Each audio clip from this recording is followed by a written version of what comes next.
ouviram-se muitos resmungos, né, com essa decisão, né, mas como eles estavam em território australiano, tiveram que obedecer às regras australianas.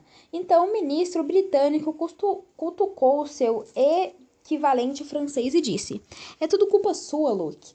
Mas o ministro japonês, sem tolerar aquela intimidação, se aproximou pelas costas e fez um cuecão nele. Quando a nave já estava toda desligada, assim saíram os astronautas. Tudo normal até então, até que por um momento começaram a ficar todo mundo inquieto, olhando o que está acontecendo, porque saiu uma criança do meio do nada, que era Barnaby, né? A galera começou a perguntar e os astronautas tinham contado toda a história que Barnaby havia contado, que flutuava, que passou por tudo aquilo e tudo não sei o quê. Como eles estavam no espaço, ou meio espaço, eles tiveram que passar por situações médicas para ver se não tinha nenhum vírus, nenhuma bactéria adquirida lá.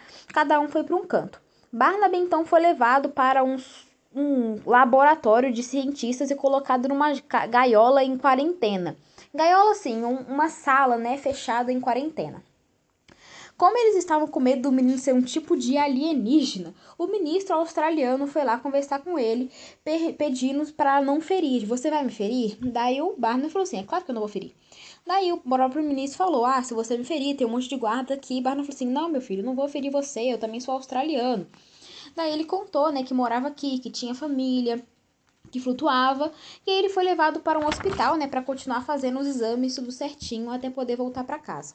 Assim que ele estava no hospital, né, ele falou para a moça, né, a médica, o que ele estava sentindo, que ele flutuava, que ele sentia uma dor nos ouvidos, né, quando ele pousava no chão, e que lá no meio espaço ele conseguia ficar sem flutuar, né, como se fosse uma pessoa normal.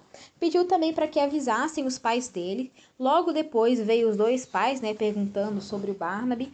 Nada muito emocionante, como se, "Nossa, meu filho voltou." Apenas falaram, né, "Ah, então, você vai parar de flutuar, você foi no espaço." Não estavam muito interessados nas histórias que o próprio filho fez.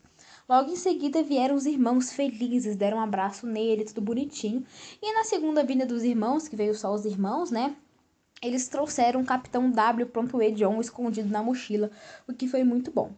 Só que tem um detalhe. Assim que a cientista, né, a médica, começou a fazer os exames no Barnaby, descobriu o motivo pelo qual ele flutuava e como consertaria isso, como faria ele parar de flutuar.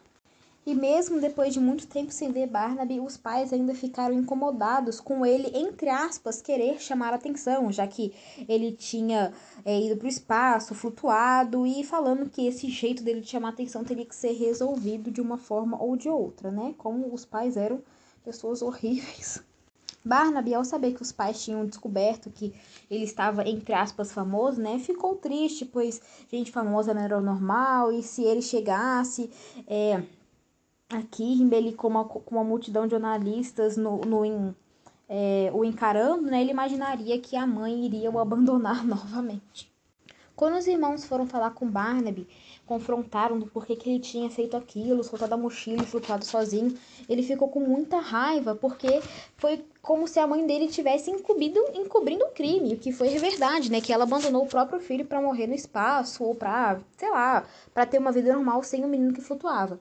Então, quando Barnaby ouviu a versão que a mãe havia contado, ele ficou bravo, mas não querendo contrariar a mãe, né, ou